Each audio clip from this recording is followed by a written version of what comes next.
નમસ્કાર, જય દ્વારકાધીશ, જય માતાજી, મહાદેવ હર. દરેક મિત્રોને સ્વાગત છે મારી લીલીસ કિચનની અંદર. આજે આપણે કહીએ તો અધિક માસની આ છેલ્લી એકાદશી.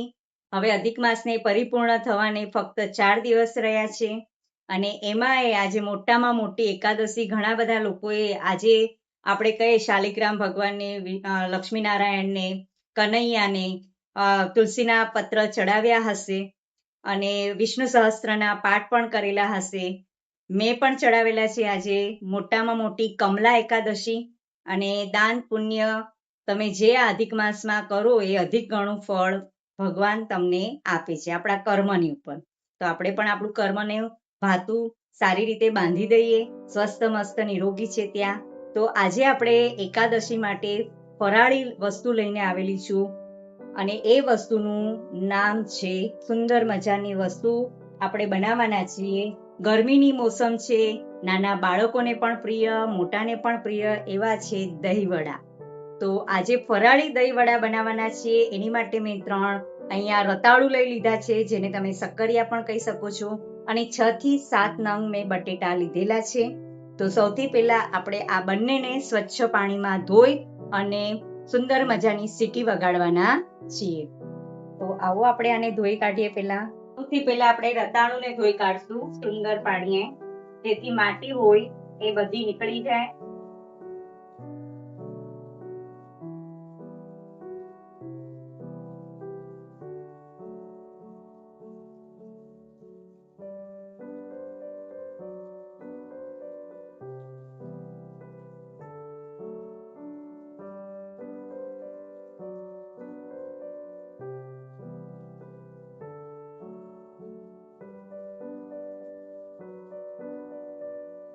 બટેટાની ઉપર એટલી માટી નથી, પરંતુ રતાળું એ કંદ છે એટલે એમાં વધારે માટી આપણને જોવા મળે, એટલે એને સ્વચ્છ પાણીએ ધોઈ લેવા જરૂરી છે.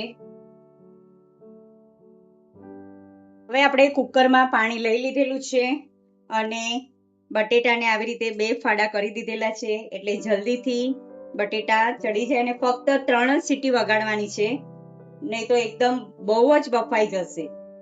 એટલે આપણે 3 સીટીમાં એને રેડી કરી દેવાના છીએ.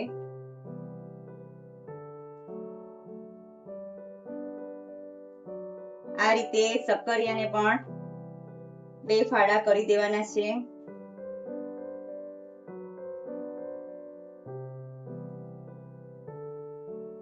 આના છાલ તમે કાઢી નાખો, પરંતુ બટેટા છે એટલે ઉપર માટી લાગી જાય. આપણે ધોયા છે તો પણ, એટલા માટે મેં છાલ આ શક્કરિયાની બફાઈ પછી જ કાઢવાની આપણે નક્કી રાખવાની છે.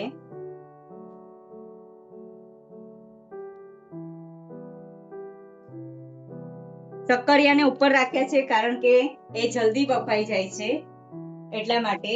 બટેટાને નીચે આપણે પાથરી દીધેલા છે, શક્કરિયાને ઉપર આપણે પાથર્યા છે.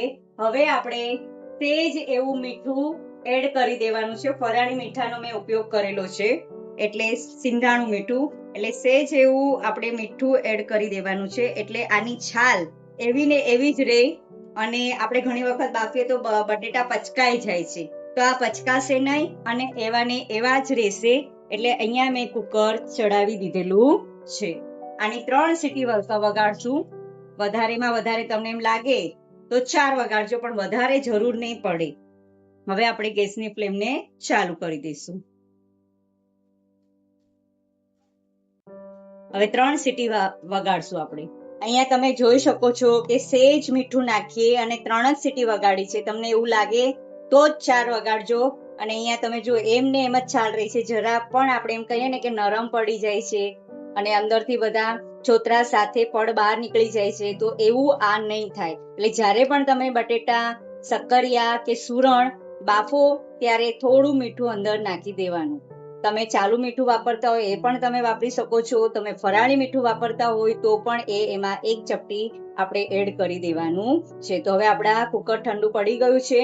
આપણે એ રીતે બધા જ એક ત્રાસની અંદર લઈ લઈએ છીએ. હવે આપણે દહીંવડાના વડા બનાવવાના છે. તો આવી જ રીતે બધા બટેટા અને સુરણને છૂંદી નાખવાના છે, શક્કરિયાને.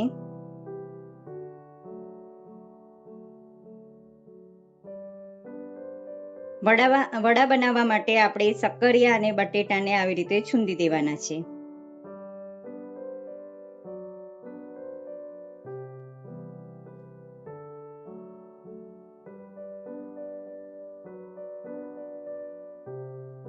હવે આ રીતે આપણે પૂરણ બનાવી દીધેલું છે. એની અંદર સ્વાદ અનુસાર આપણે મીઠું એડ કરવાનું છે. મેં 1 ચમચી જેટલું મીઠું એડ કર્યું છે. ત્યારબાદ મેં અહીંયા આદુ મરચાંની પેસ્ટ તમે જેવું તીખું ખાતા હોય એ રીતે એડ કરવાની છે.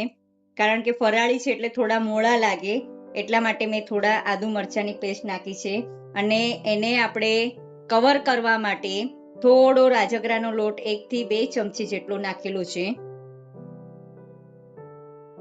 રાજગરાનો લોટ ન હોય તો આરાનો લોટ તમે યુઝ કરી શકો છો, જેને આપણે સિંગોડાનો લોટ કહીએ છીએ. કારણ કે ઘણી વખત તમને એમ લાગે કે આ બટેટાનું પૂરણ છૂટું પડતું જાય છે, તો એને કારણે આપણે 1 ચમચી કે 2 ચમચી રાજગરાનો લોટ એડ કરી દીધેલો છે. તમે આમાં ફરાળી લોટ પણ 1 ચમચી એડ કરી શકો છો. એ ન મળે તો તમે સિંગદાણાનો સેજ ભૂક્કો એડ કરી શકો છો. બાઇન્ડિંગ આવવું જોઈએ આપણે એને, વડા આપણા ગોળ રીતે બનવા જોવે. આ રીતે ફરાળી પેટીસનું પૂરણ આપણું રેડી થઈ ગયું છે. હવે આપણે વડા બનાવવાના છીએ.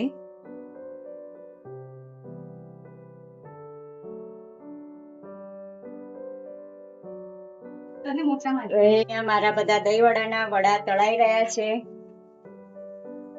તમને એમ લાગે કે આનામાંથી છૂટું પડતું જાય છે તો તમે રાજગરાના લોટમાં રગદોળીને પણ તળી શકો છો. અહીંયા મેં તમને આજે બતાવી રહી છું એ એમનેમ મેં તળેલા છે.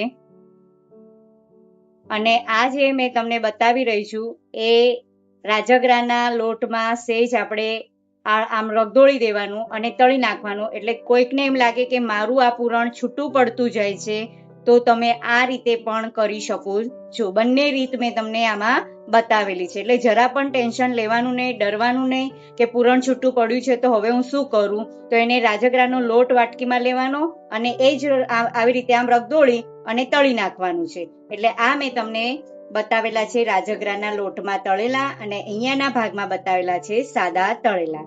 હવે આપણે એને દહીંવડાની સાથે કેવી રીતે આપણે એને શણગારશું એ આપણે જોઈએ. હવે મેં તળેલી વેફરો લઈ લીધી છે, સાબુદાણાની લીધેલી છે, ચકરી અને સાબુદાણાના પતાસા લીધેલા છે. અહીંયા લીધેલો છે શેકેલા જીરાનો ભૂક્કો, અહીંયા લીધેલું છે મરીનો ભૂક્કો, સ્વાદ અનુસાર મીઠું આપણે લીધેલું છે. ઉપર આપણે સ્લાઇડ આપણે કોથમીર એડ કરવાના છીએ. હવે આપણે દહીંવડા બનાવવા માટે મેં આ ચાણાની અંદર કાઢેલા હતા, કારણ કે તેલ બધું છૂટું પડી જાય. આની અંદર ઘણા કાગળ પણ રાખે છે, પરંતુ કાગળ ચોટી જાય છે અને આપણે ખાવાની ના છે, એટલા માટે મેં આની અંદર નીકાળેલા છે. હવે એક એક આપણે વડા મૂકીએ છીએ.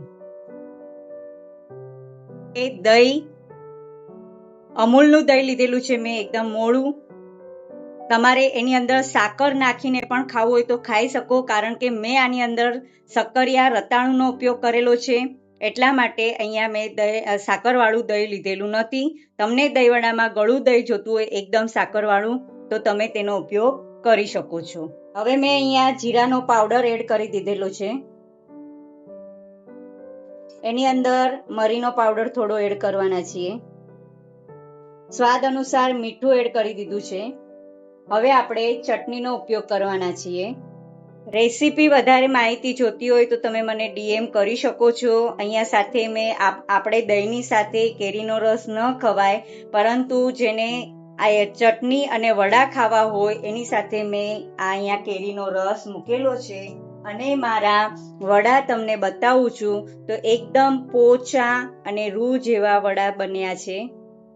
તમે એકદમ નરમ નરમ ખાઈ શકો એવા બન્યા છે. એટલે જરૂરથી એકવાર તમે આ દહીં વડાની રેસીપી કેવી લાગી છે એ જરૂરથી બનાવજો અને મને કમેન્ટ મારા પર્સનલ DM ઉપર કરજો. કારણ કે મને તમે જે કમેન્ટ કરો છો એ મારામાં યુટ્યુબની અંદર શું છે મને કમેન્ટ દેખાતી જ નથી. એટલે તમને તમારા જે મારી રેસીપીને તમને ઘણા બધા લોકોની કમેન્ટ આવી છે, પરંતુ DM કરો તો હું તમને જવાબ આપી શકું.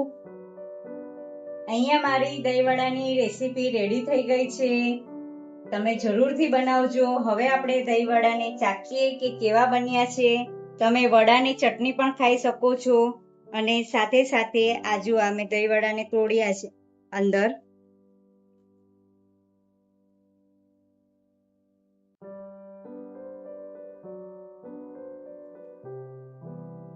હવે હું ટેસ્ટ કરું છું. મસ્ત બન્યા છે. તમે આમાં ખજૂરની ચટણી પણ ગળી એડ કરી શકો છો, કારણ કે ઉપવાસમાં ગોળની ચટણી બને એટલા માટે મેં ખજૂરની ચટણી નથી બનાવી. બાકી તમે તીખી અને મીઠી ચટણી બંને આમાં ઉમેરી શકો છો. તો આ થઈ ગઈ છે મારી દહીંવડાની રેસીપી. Thank you.